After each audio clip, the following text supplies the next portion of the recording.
Hey there, folks. Welcome to the Crazy Libertarian, our second installment of I am your always crazy but always principled host, Bradley Foster, the Crazy Libertarian himself. You are listening on KPPPLP 88.1 FM, proudly serving the Fargo Moorhead area. That number is 701 566 0917. Be sure to call in and let us know what you think. So, obviously on Monday we had Veterans Day, which, as a young person who's growing up in the aftermath of 9/11, it got me thinking. And first off, to all those veterans who are listening, hope you had an awesome day. Thank you so much for everything you've done. You definitely earned at least one day off, but it got me thinking of kind of how we treat our veterans. And one of the things I talk about all the time on this show is that I really want to challenge people to think critically. I really want to get out there and make people take a second look at things. And I began to think about kind of the duality about how we treat our veterans, right? Because our veterans in today's society are presented as the end-all be-all, and they're lifted up on such a pedestal. I mean, it's huge. Before every NFL game, they have a salute to service, and they bring a flag on the field, and they have National Guard or Army or Marines or whatever branch go and do push-ups in the end zone and all this cool stuff, which, by the way, the NFL isn't doing out of patriotic spirit. They've been being paid millions upon millions of dollars by the Department of Defense since that whole shtick started. I mean, if you look at movies, if you look at, Army recruiting posters, we take our veterans and we blow them up as these, larger-than-life heroes. You know what I mean? We put them on a pedestal. Say that they're, doing the work of good, they're protecting us from the bad, and all that stuff. And so I decided on Veterans Day, or close to after Veterans Day, sit down and kind of run it over, you know what I mean? Let's look at how we actually treat our veterans. And this won't come as a huge shock to those of you who've been paying attention, but the actual story is a little bit different than how it is perceived. So let's think about, well, first off, I want to kind of take a step back, right? Our veterans are only veterans, especially our combat vets and all that, because of our increased military presence around the world. Our increased military presence around the world, especially in the last. And, we could talk a lot about Vietnam, and I'm sure that I will at some point, but for the sake of argument, let's cut it off to the last 20 or so years, all right? Let's talk about strictly post-2000s, to keep it simple. So, what has our foreign policy objective been in the last 20 years? Essentially regime change. We've been fighting terrorists, but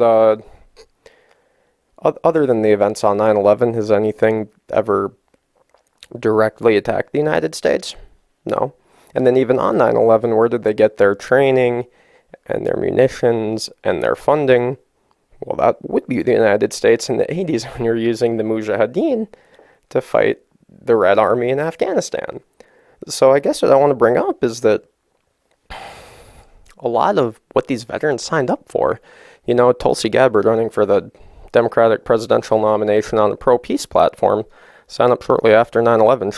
I believe she's a major in the National Guard, actually came out and said, I signed up to fight to catch those who did 9/11 because I was lied to. So I really want to bring out, when we're kind of looking at this facade that we put our veterans up upon this pedestal, we better be treating them very, very, very well, because there's an absolute lack of outrage, in my opinion, about how we've asked them to sacrifice the best years of their life, time away from their families, their lives. 22 veterans a day kill themselves in this country. And what do we do it for? Did we do it because the Canadians were preparing to invade and Fargo was going to be awash in Canadian flags? Did we do it because the Russians were coming over the ocean? No. We did it because of our own. We've essentially been shooting ourselves in the foot for the last 20 years on foreign policy, and no one has taken that bullet more directly than our veterans. Because as my special guest Chris will go into more detail later on, the serious side effects of these combats, of these wars, are often understated and not talked about. So, first off, I think we've relatively established. I mean, even going into the Iraq war with those so-called WMDs that weren't actually there and may have never been there, even though it wasn't a war per se, you can look at what the United States has done in Libya and in Syria since then, and in other instances largely throughout the Middle East. And I just don't see where there's a national security interest. And furthermore, it kind of seems like the United States has been looking for monsters to fight, and then the people that actually, I'll take that back. We haven't even been looking for monsters to fight. We've been funding, training, and arming monsters to step into the ring with us. And then our veterans get the brunt of it. Does that seem very honorable? I'm not on Veterans Day. I want to call out every single member of the United States House, the United States Senate, those in command positions. What honor is there in lying to a generation of youth, a generation of veterans, a generation of soldiers, damn it, to let them go to die for nothing? And not only that, not only are their deaths in vain, but their deaths oftentimes, because of the horrible way that we execute our wars in the Middle East with very little regard for civilian casualties or anything like that, end up making our country less safe because they encourage other acts of terrorism with their destabilization. This is horrible, and our veterans certainly deserve much more than that. So, I'd kind of like to go into, and I don't want to go too far into it, but because our guest Chris is going to be on, but I want to talk about a little bit what happens to veterans after they come home. And like I said, I'll save the vast majority of this, but after veterans are done fighting in our often pointless wars that have been created largely at the behest of some powerful jerks in the United States federal government over the last 30 to 40 years, do we allow them safe access to medicine? Do we allow them to be adults and to do what they want with their bodies and their mental conditions? Do we provide tons of resources and help to, try and make these people whole? God, no, we don't. I want to reiterate the statistic one more time. 22 veterans a day, every single day of the year, every year that we have been alive for the most part, kill themselves every single day. And yet the United States federal government has the audacity to tell them what they can and cannot use as a medicine. They have the audacity. And it's not only that, right? Like, it's not only like, that the VA has prescribing whatever, which is a mess in and of itself. But even assuming that the federal government, doesn't have to actually fund the stuff in the VA, whatever, even taking them entirely out of the equation. We have research from the Multidisciplinary Association for Psychedelic Science. That would be MAPS. I'm going to bring them up a lot often. You should definitely get on your phone or computer and look up maps.org. Excellent website. But they've done a study in which and it's a small study, I think it was stage 1 or 2, anyhow, about a dozen recruits, and they tested MDMA for PTSD on combat veterans. And we have a quote from one of the study participants, which was essentially that it taught him how to feel empathy again. This therapy taught him how to love again. Wouldn't it be nice if we could even learn more about this? Even if it's a ways away from being medically ready, wouldn't it be nice if people at North Dakota State University or the University of North Dakota up in Grand Forks or, Harvard, Princeton could research this? Wouldn't it be nice if we could get the best minds on earth in the United States to research what MDMA or psilocybin or LSD's impacts could be? I mean, gosh, let alone cannabis, right? Could it have on veterans with PTSD? That'd be amazing. And yet, because of the scheduling, And the fact that all of those substances that I just listed are Schedule 1, we can't even do the studies to see if it would help our veterans. So let's take it back for a second. So our government has put people on a pedestal, lied about the causes of them getting in a conflict in the first place, and then has the audacity to announce, just by drawing lines in the sand essentially, what we can and can't research to give these people help. That doesn't seem right. Now, I also want to kind of talk a little bit about how we recruit, right? Because it seems to me an awful lot of people, and listen, right, like, I come from Walker, Minnesota, a small town of about 950 people in north central Minnesota. Not a lot of industries in the area except for tourism and government work, so it's not a very affluent area. And so I was one of those kids that, seeing military recruiters, and I'm sure that there's a lot of people who are in my age range that are familiar with this experience. You go to a pep rally and there's someone with the National Guard, or you go to you'll be in high school and the National Guard will have someone handing out like t-shirts or keychains or candy or bottles of water or whatever in the cafeteria, trying to get people to sign up. And what do they always talk about?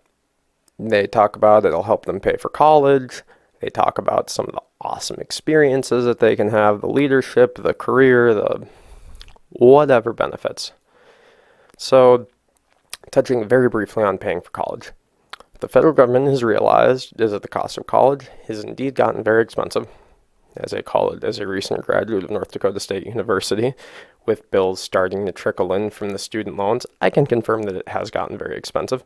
Now, it's gotten expensive, as we've covered briefly on the show, because the federal government continues to make sure that lenders can't lose money on these loans and therefore have an incentive to give out tons of money, which therefore means that schools have an incentive to raise their prices because there's an unlimited amount of money coming in.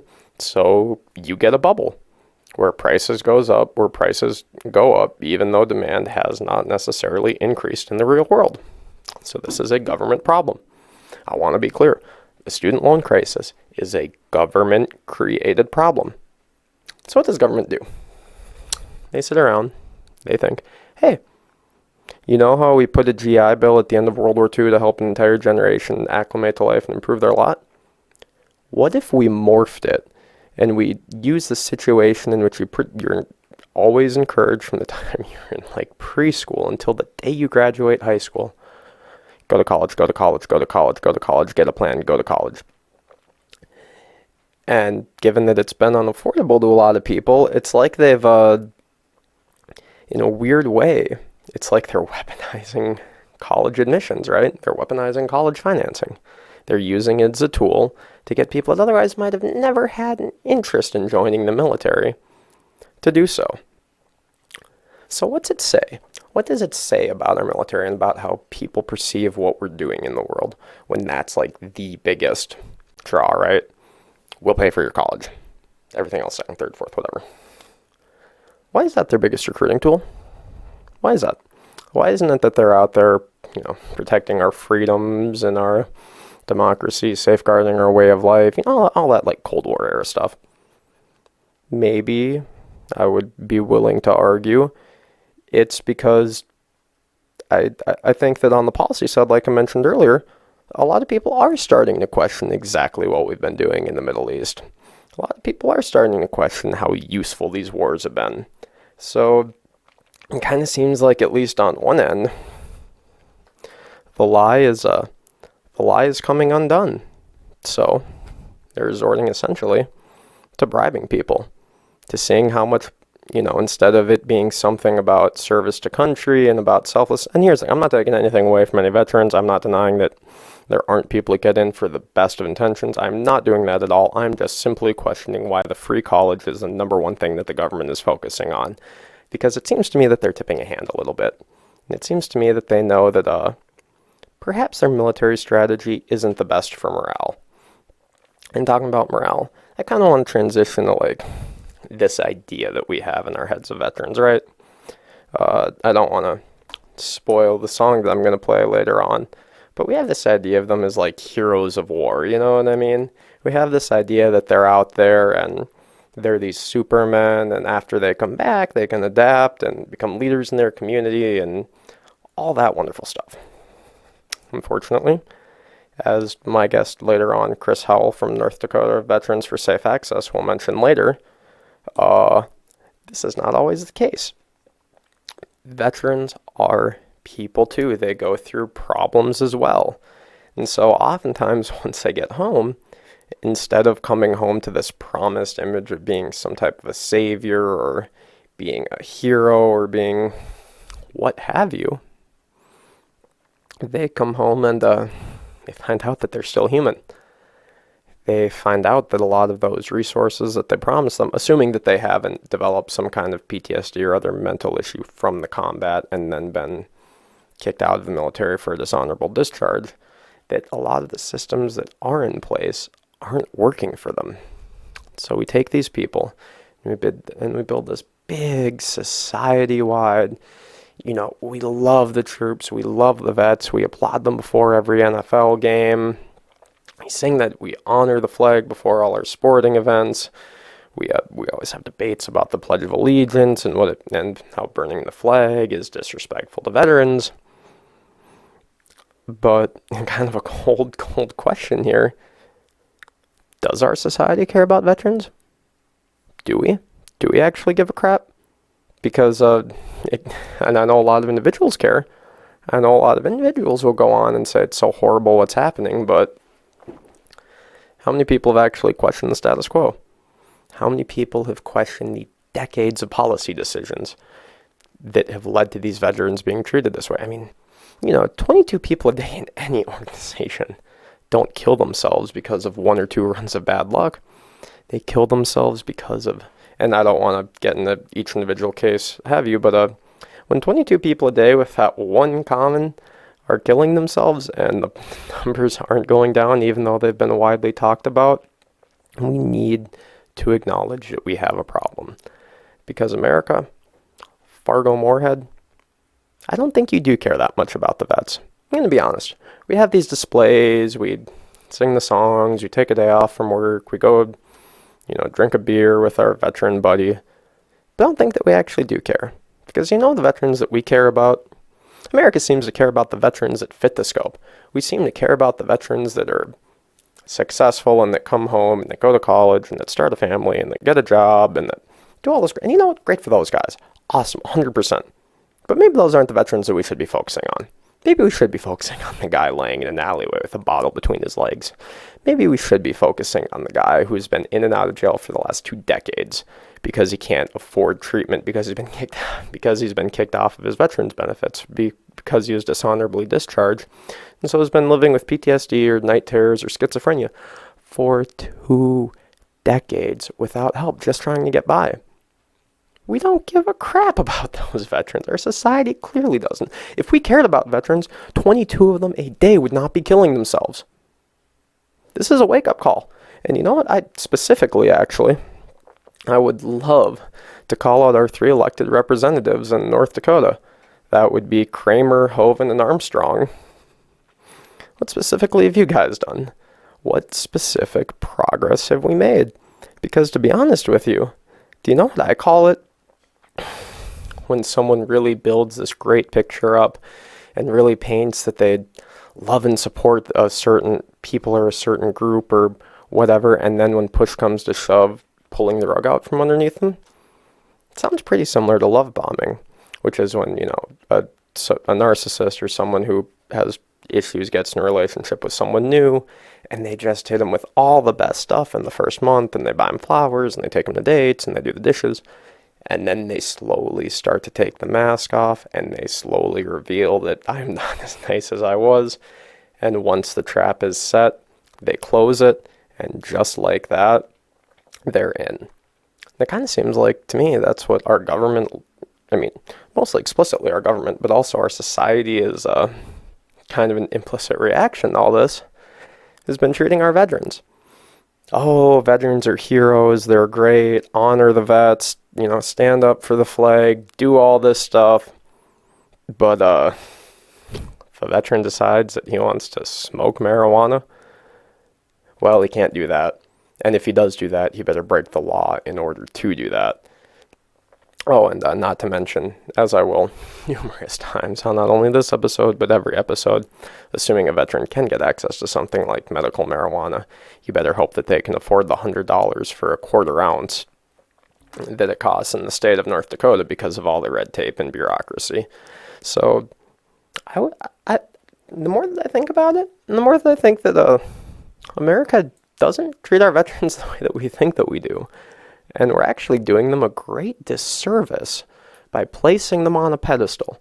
We say all the great things about them. And here's the thing. I'm not saying that we shouldn't respect the troops, right? I'm not saying that we shouldn't acknowledge what they've done. Listen, I run a show called The Crazy Libertarian. I'm obviously very, very, very big on the First Amendment. And I acknowledge that were it not for veterans, from the time of our nation's founding, I wouldn't have access to all the amazing things that I do now and to the right to come on here and babble off to all of you who have the right to tune in. That's all very important to me.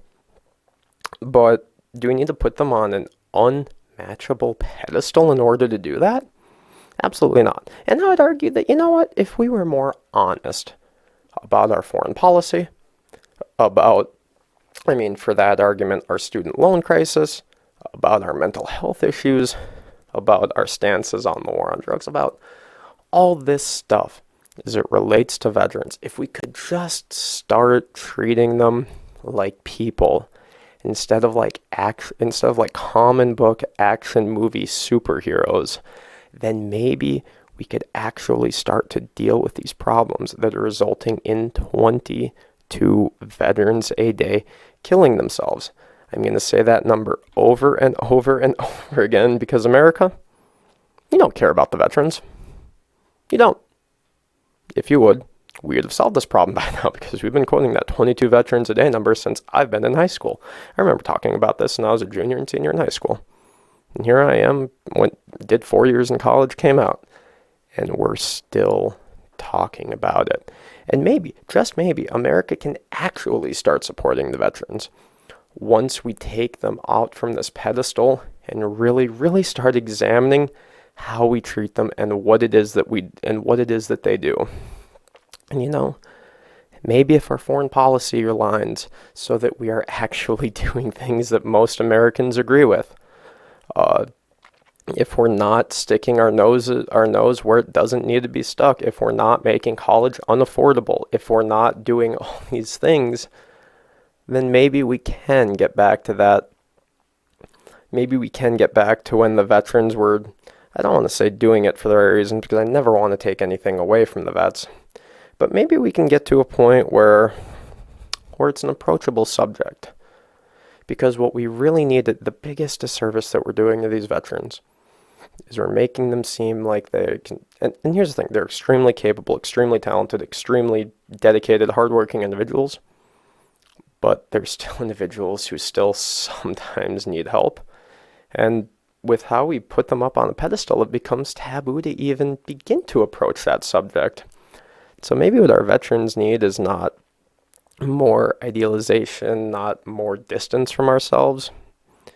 Maybe what the veterans need more than anything is to be treated like humans. Maybe what the veterans need is some camaraderie, some honesty, and a society that's willing to ask itself the hard questions, willing to say, is putting a flag on the field and then spending taxpayer money to do so, and then clapping for a few minutes before a sporting game while 22 veterans a day kill themselves, really supporting the troops? Because I will leave that to each listener's interpretation, but that sure as hell doesn't sound like support to me. So I hope that you'll stay tuned in for our guest, Chris Howell. He's coming on later. It's going to be an excellent segment, I can promise you. And I just want to say once again, happy Veterans Day to our vets. And I really, really, really hope that someday soon we can do a lot more to honor your service and your sacrifice than giving you a holiday one day a year and then leaving you forgotten the other 364. This has been Bradley Foster with the Crazy Libertarian. You're on 88.1 FM. Hey there, folks. Welcome back to the Crazy Libertarian. As always, back with your host, Bradley Foster. I have a very special guest today. We're talking about Veterans Day. We're talking about veterans issues, talking about how the government's doing these people so terribly wrong. And I knew one person that knows more about this than anyone else I've ever met. And with that, I would like to introduce my good friend, Chris Howell from North Dakota Veterans for Safe Access. Chris, introduce yourself. Hi guys, my name is Chris Howell, as Bradley said. I am the president of North Dakota Veterans for Safe Access. The main goal of our group for ND Vets is to get veterans access to safe alternative medicines that the VA does not want to prescribe, rather than all the dangerous benzodiazepines, SSRIs, opiates, etc., that the VA prescribes to individuals. Now, earlier in the show, we talked a lot about how we have a weird duality with how we view veterans and how we actually treat veterans. So could you kind of give us the veteran's perspective, someone who's, actually done a lot of the stuff that we've talked about, on what it's like coming back and going through that system, for those that might not know? I would say some of it is if you come back to a command that isn't supportive and that they don't have or didn't give you access to the tools needed and coping mechanisms that you need to learn when coming back from a stressful environment, as is a war zone, Iraq, Afghanistan, Vietnam, whatever have you. People came back, especially with the active duty commands. You come back and they expect you just to be same as always, as if nothing happened, nothing changed, and they expect you still to be able to show up to everything on time, have your uniform all squared away, all these other things, and then they send you to the doctor, where the doctor just gives you pills. They say, here, oh, you're having trouble sleeping? Here's Ambien. Or you're drinking a bottle of whiskey every 2 days, but here, we'll give you benzos to see if that helps you feel better. It's not that, and it's just such a lack of mental health care when initially the guys first come back. And it's been that way for a long time. And then the problem is you roll out of active duty, and then from the active duty point, then you go into the VA system that, up until recently was really underfunded and really badly. Thankfully, in the past couple of years, there's been a new influx of additional money to provide services for veterans, expand the hospitals, things like that they've gotten better at. It's still not satisfactory, but it's better than it was. So they're moving in the right direction with that kind of stuff. But it's the fact of the matter is that you come back, they put you on this cocktail of pills, then you roll over to the VA, and they put you on another cocktail of pills. Sometimes it's a difficult waiting period before you can get in to see counselors about stuff, and it's hard to get naturopathic medicines, get chiropractic care is a more difficult thing to achieve at the VA as well. So instead of having chiropractic care and massage therapy and stuff like that to treat back injuries, guys are given muscle relaxers and opiates. So there's a lot to unpack there, but it sounds like we're largely, we expect our soldiers to kind of fall into like the Spartan mold, you know what I mean? Go out and be a soldier and be a hero, and then when you get back, it kind of sounds like the government is essentially saying, suck it up, and if you can't suck it up, then at least shut up about it. Is that more or less what the... In a way, that's how some of it does go, and it's they kind of want to, we want to spend, what's the military budget, $800 billion a year on feeding the military, but we can't give the VA $5 billion to cover the expenses and aftercare that people come back with all these things that are specialized to military individuals. Not even to mention like the burn pits, Agent Orange exposure, all those guys that have all that crazy nerve damage related to chemical exposures or bad injections given, bad vaccines given. Any of those things that while active duty service. So in my prep to go to Afghanistan, you have to get an anthrax vaccination. And it comes in a group of things. So you have to be inoculated for this stuff. Do we really know what chemicals were in this that we just signed on the dotted line and they shot us up with it? And that's one of the things we talked about earlier in the show is that, part of the way that we view veterans with like the NFL performances and with the recruiting in high schools is that like they're almost this like, instead of being sort of a protector class, if you will, they're almost like a it's like, especially in the last 20 years since 9/11, it's like this huge pedestal has been placed upon them. But it often seems that when they can't live up to that ridiculously high expectation that we place on them, that we just kind of drop them off. You know what I mean? It kind of seems like we're setting these people up to fail at every step of the way. Well, it's more like you become the forgotten individual, right? So like you see the homeless vet on the corner, no one bats an eye. Nobody thinks a thing about it. But the fact of the matter is that he's probably homeless due to his service in some way, shape, or form. Probably went through some extraordinary experience that most people wouldn't understand. And then he has, from that point, he has adjustment orders. He can't function in normal society because he wasn't given the treatment he needed to come back to readjust. And he wasn't given the support structure that he was needed. So now he's a forgotten individual. Or he's a person who came back and he was he or she came back from a war zone or came back from a strenuous deployment. Something in their home life changed, whether their spouse left them, had a child get sick, or something, some event changes, or something changed them.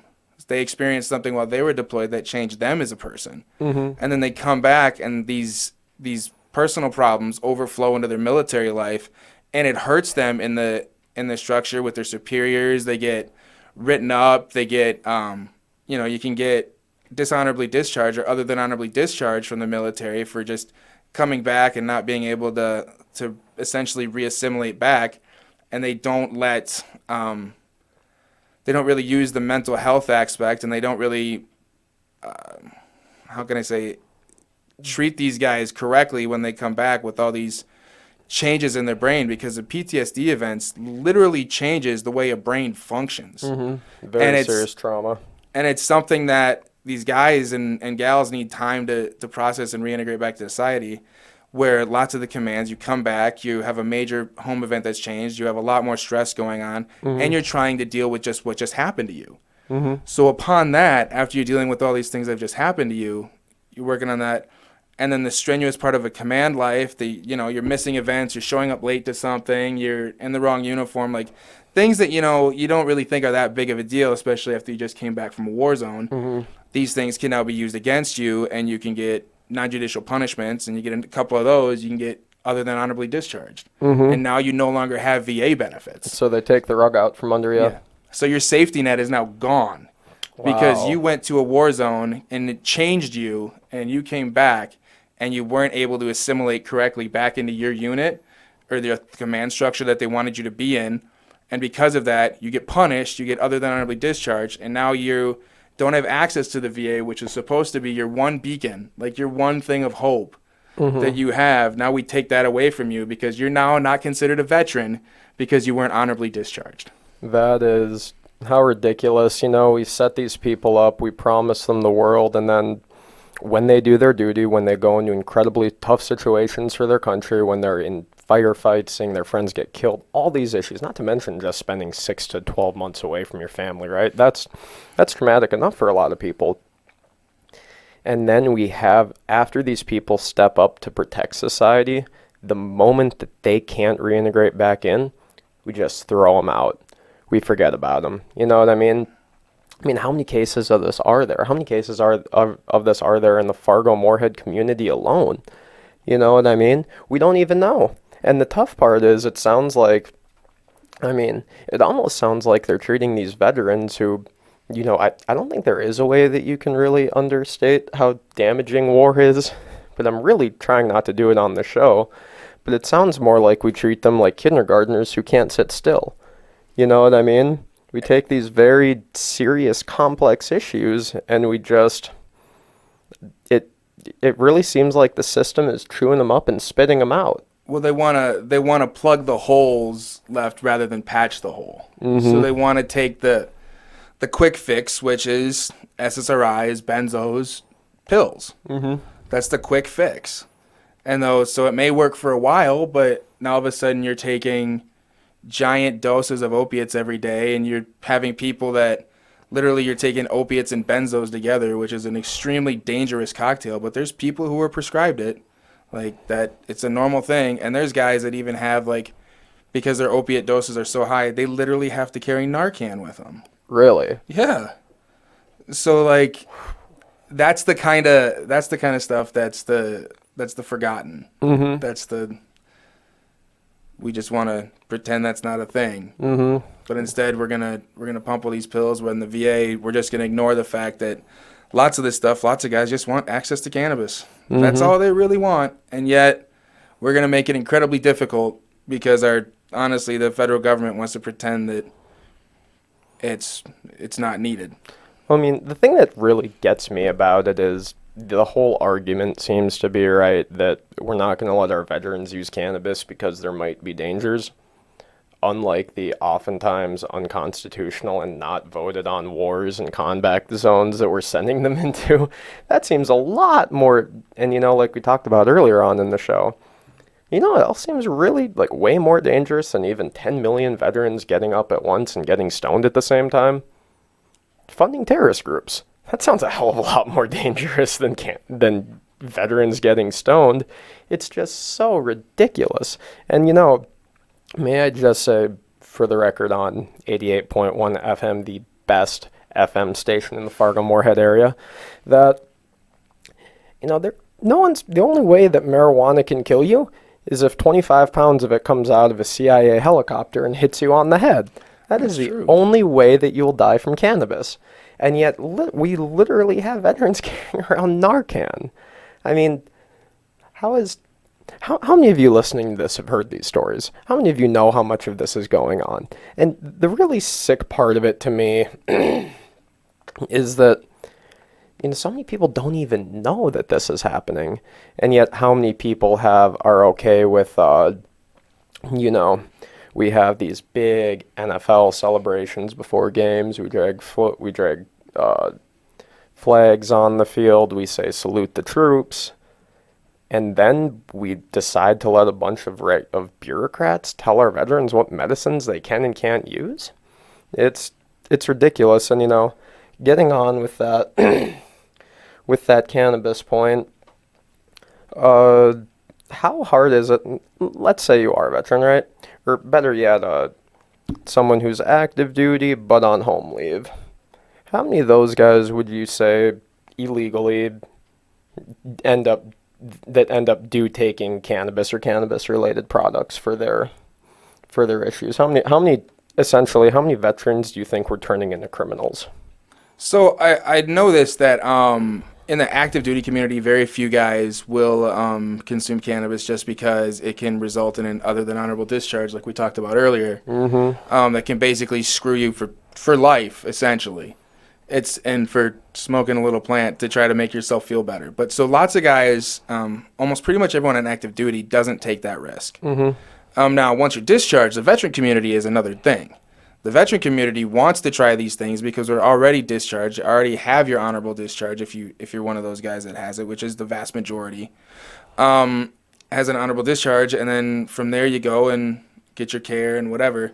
What would be nice is if the VA was actually allowed to prescribe it and give it out like they do all the other medications. So if you're a veteran and you're receiving care at the VA, you go there, you go to your appointment, then you go and you pick up your drugs from the pharmacy at the end of your appointment, right? Mm-hmm. So why can't we have you go pick up your drugs at the end of the pharmacy and here's your bag of cannabis to treat your chronic back pain or your insomnia because of PTSD or whatever issue you have that cannabis gives you the release or that relief from. Why not let them have it? And the VA, the biggest problem is the cost of cannabis, really. Lots of these guys who are disabled vets, or their only income is their VA disability. So they're on a small fixed income. Well, the VA, that number is pretty small because the VA is assuming total health care costs for that individual, right? All their prescriptions. But if cannabis is your prescription, the VA won't provide it for you. How are you going to pay for it on your $1,500 a month disability stipend? And that's all you get, right? So how are you going to do that? I mean, especially when you're living in a, assuming that you even want to attempt to go through the medical marijuana programs, like, I mentioned $1,500, $2,000 a month. here in North Dakota, it costs, what, $450 to get a medical license, and then it's about $105 for a quarter ounce of marijuana, give or take. So with there's a new thing that actually just came into effect about 3 months ago. There's a what's known as like the Veterans Exemption Clause in the medical cannabis law. It came into effect in August. And so what it is if you are a disabled veteran who is receiving care at the VA and you have a qualifying medical condition, you can submit your medical records along with the $50 fee to the state of North Dakota's Medical Marijuana Review Board. You submit your medical records and you fill out the application online and send it in. You send in the $50 check, and then they will get back to you whether you are approved or not. But that only applies to veterans who are receiving care at the VA. To those who haven't already fallen in the cracks, in Yes. other terms. Okay, Yep. so we're taking steps to help people, but we're largely helping those people who are already in a place to help themselves. Well, the state is helping them. The federal VA is not, but the state is.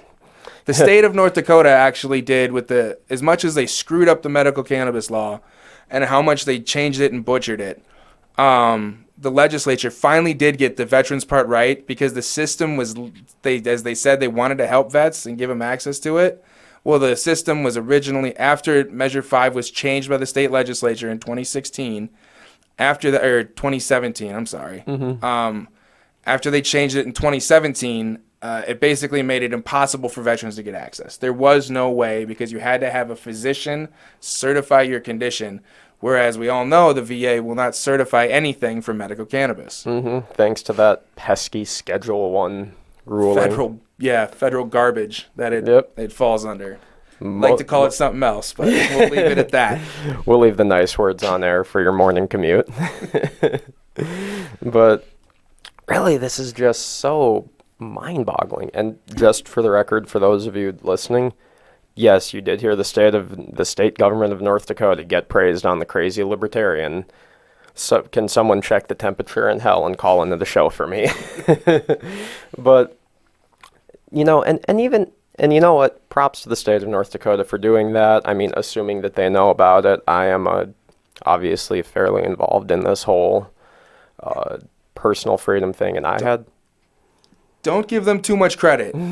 They made the problem themselves in the first place. So they went in 2017, the state legislature decided after Measure 5 was passed by 68% of the state. more than 2/3. 68% of the state wanted Measure 5 the way it was, where people would have been able to home grow their own cannabis if you had a medical card and been able to get the stuff, and you'd been able to have caregivers provide stuff. We'd have been able to make our own medicines and all these things that would have actually made it a cost-effective system. Not to mention for those small towns. Oklahoma's is a very cost-effective system. Phenomenal medical marijuana system. If you're not aware, if you're sick of what's going on in North Dakota and you're willing to move 800 to 1,000 miles, phenomenal. In a state that's as red as North Dakota, they did amazing with it. But go on. Yeah, their model is, and it allows people to take care of their own medicine and gives them the right to treat their ailments the way they feel is correct.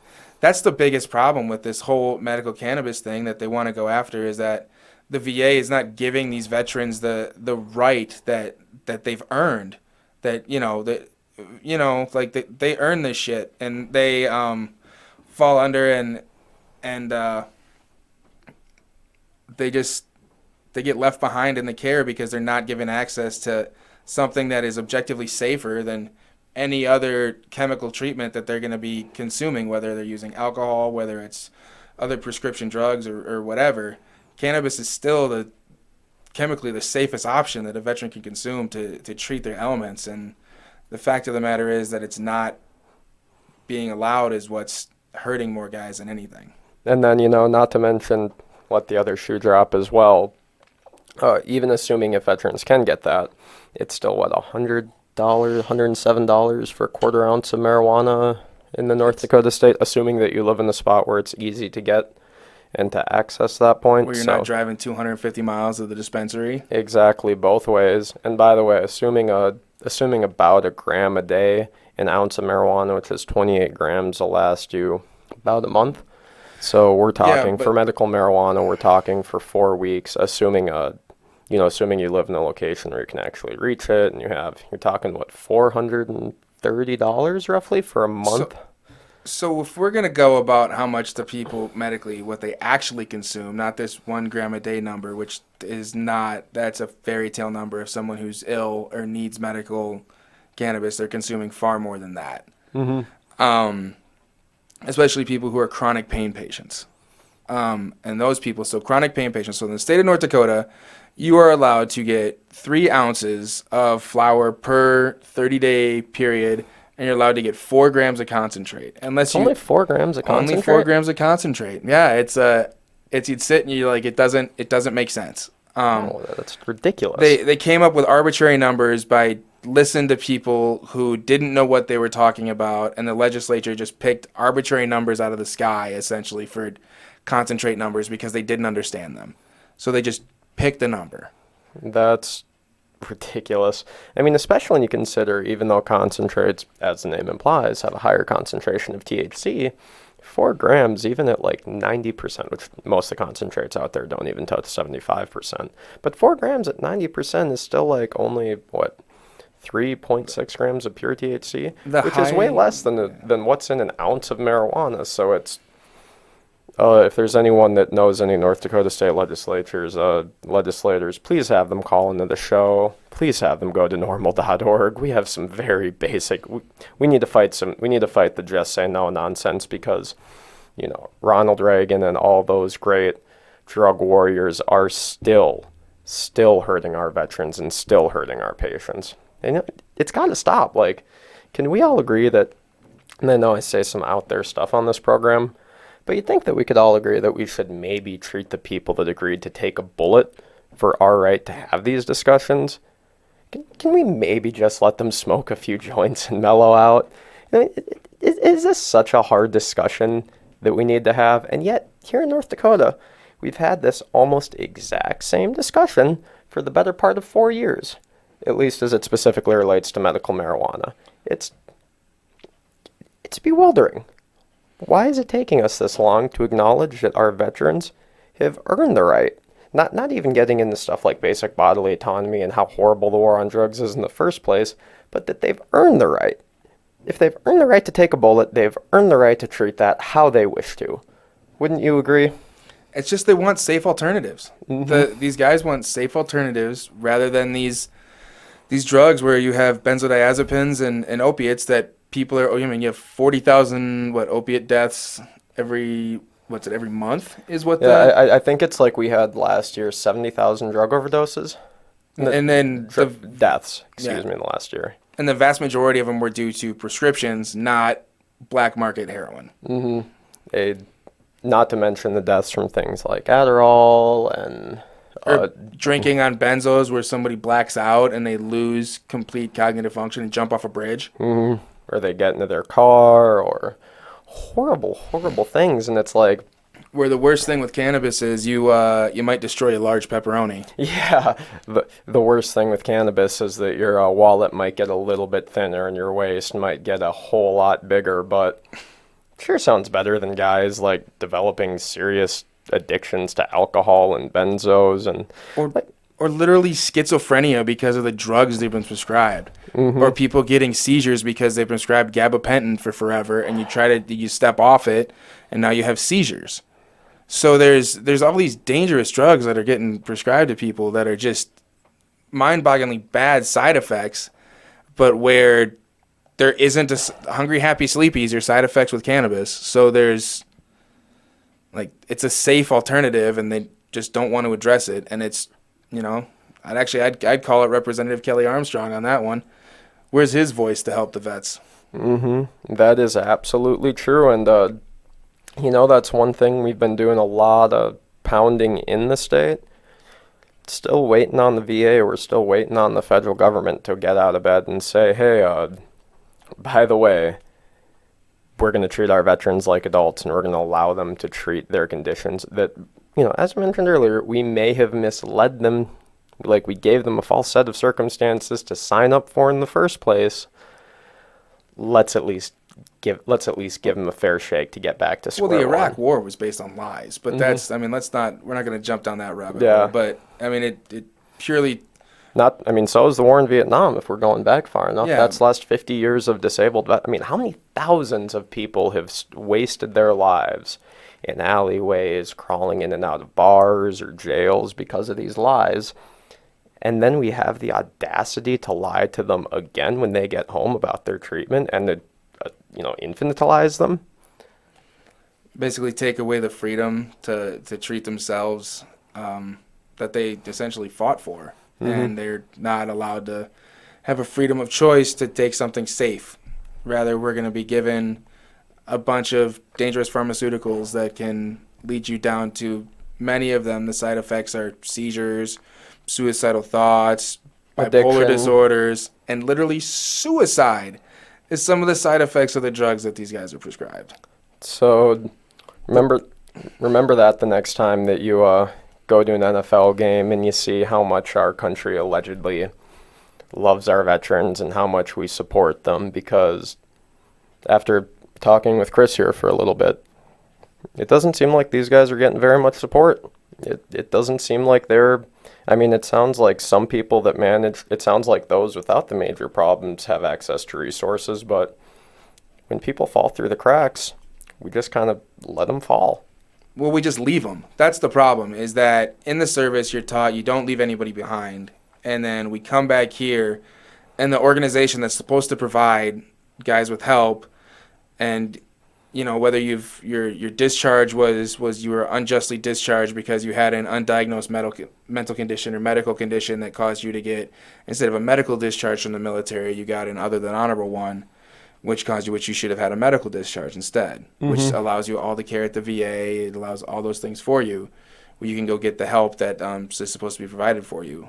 And then the other part is, once guys get to the VA, they need to be better kept track of, and we need to, instead of just burying these issues under mountains of pills, give guys access to better counseling, better outreach programs, let them know that they're not alone. And then there needs to be access to safe alternatives to help these guys sleep. Because, I'm not sure that, many of the listeners are aware of this, but cannabis actually can inhibit REM sleep. So where these guys who are having these horrible night terrors, cannabis can actually prevent them from getting into those dreams. So they actually can have a restful night's sleep. Which is a miracle for a lot of these guys. I deal with occasional insomnia, and I can tell you that, even after and that's without waking up in a horrible, I'm not at all trying to compare our experiences, but insomnia makes me it can impact my quality of life. So when you stack everything else on top of that, imagine reliving the firefight where your buddy worst day of your life next to you. Yeah, right. So this is the event that you relive every night when you shut your eyes, and this plant can give you relief from that, where you can actually get a night's sleep and not go into some deep psychosis related to this stuff. So the thing that can help you the most is dangled in front of you as this little dangerous candy that you're not supposed to use, and it's honestly it's ridiculous. So, in order to recap our discussion here, the United States government has lied about how they present their veterans, they lie about how they treat their veterans, they lie about the circumstances that get these veterans in war, they lie about how they'll take care of these veterans, they lie about what will work for their care for these veterans, and then when the veterans at some point, get tangled up in the web of lies that the government is spinning, well, then we just drop them off and pretend that they somehow were in the wrong here. Well, lots of them, Mark, a few of the representatives and senators that are currently in, but lots of them, they would bend over backwards to make sure their kid didn't go. Yep, that is absolutely true. The current commander-in-chief has a lot of tough talk for the military, but I've never seen Donald Trump Jr. pick up a M4 and march into Syria, I can tell you that. I haven't seen, didn't Senior get medically waived because of flat feet or some goofy condition? Yep. It's, what's that old CCR song? We're not the fortunate sons, I guess. And, and I think that might be really a good kind of wraparound. As I mentioned a lot on this show, I really want people to think a little more critically about these issues. I want you to look at things and not only look at them, but really analyze what's going on instead of just what you've been told. And with everything we've discussed today, it kind of sounds like our leaders and the people that are actually pulling the levers know very well that this myth that they're spreading about what it means to be a veteran, what they do for them, all that stuff, kind of sounds like that's maybe not what the case is. It kind of sounds like they know that they've been pulling wool over our eyes for the last 20 years. And as we know, thousands upon thousands upon thousands, and this is just talking veterans, right? This is not talking all the other destruction and horrible messes that have come. Veterans have been killed or have killed themselves or have had something else horrible happen because of this. And yet we keep perpetrating the lie. Well, don't forget about the 500,000 veterans since the start of the wars in 9/11 who have taken their own lives post coming back. Mm-hmm. That's 500,000. It's 2 times the population of the greater Fargo-Moorhead area. It's 2/3 of the population of the state of North Dakota. Wipe out everything east of 200 miles west of Bismarck, and that's how many of them. Take 22 veterans a day times 365 days times 20 years. Yep. Horrible.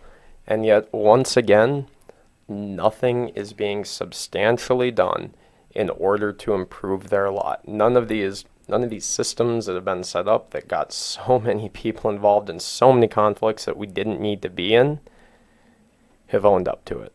So as we kind of close out, I want to first off thank Chris Howell with North Dakota Veterans for Safe Access. This has been an awesome interview. I know I learned a lot. I hope that everyone listening at home did. But I really want to reiterate on there's more going on here than we've been led to believe. And I really, really want to bring it back to that duality, because we sure do put our troops and our veterans up on a pedestal. And you know what? By God, a lot of them do sacrifice a whole lot for us. But I just want to close out this interview with a little request that maybe instead of treating them like heroes, we can start to treat them like humans, so that we can get some of these people the help they need instead of brushing them aside when they don't fit our preconceived notions. Would you say that'd be a pretty good start, Chris?